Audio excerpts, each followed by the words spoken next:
It's a serious thing that we have to face today, because if you express disapproval of any form of behavior in the culture, you're likely to be accused of indulging in hate speech.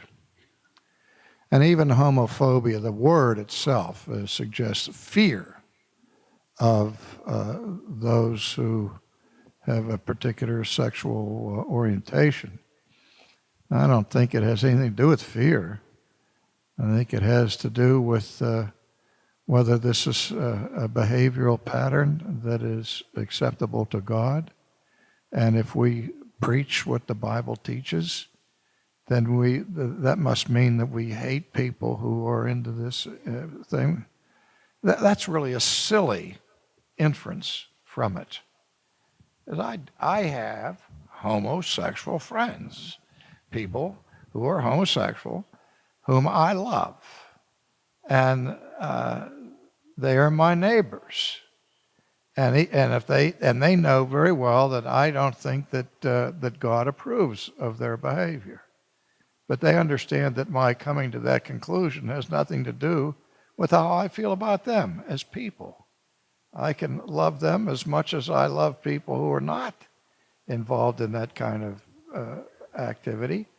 But so to say that somebody who expresses disapproval of a particular condition is engaged in hate speech or homophobic, that's just slanderous.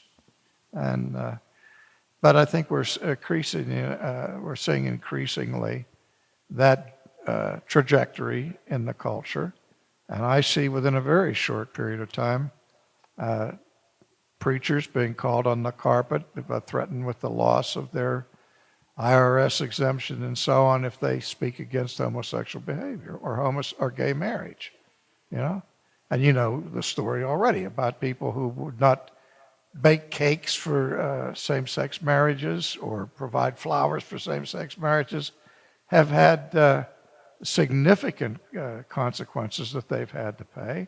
And I see the day coming, and it may be within the next 2 weeks, where if somebody comes to St. Andrews and they want me to perform a same-sex marriage, I'm going to tell them no, I can't.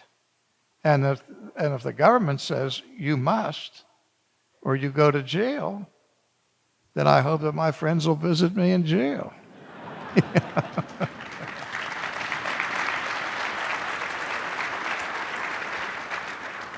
There are a lot of people, when they say that you're being homophobic, what they're trying to do is to just shut you down and not to have a further conversation. There are a lot of people, though, that when you're evangelizing them and they say, as you're witnessing to them, we think you're homophobic, you have to understand the mindset that they have often. The mindset is that if you reject this part of their lives as being morally wrong before God, they see this as part of their essential identity.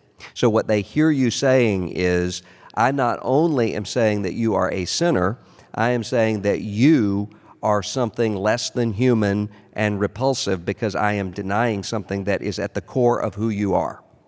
We ought not to take offense at that. We ought to say this tells us what our project is in sharing the gospel. Part of what we're sharing is that this self-identity is wrong. This understanding of who I am is wrong.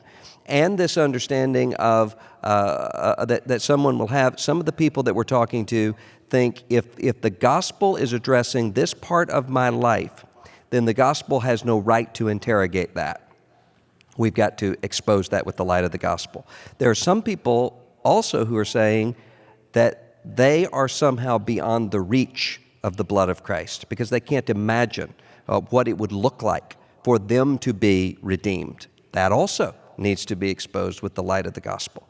So I think that when we're accused of being homophobic or bigoted or narrow, our first thought shouldn't be how wrong you are about me.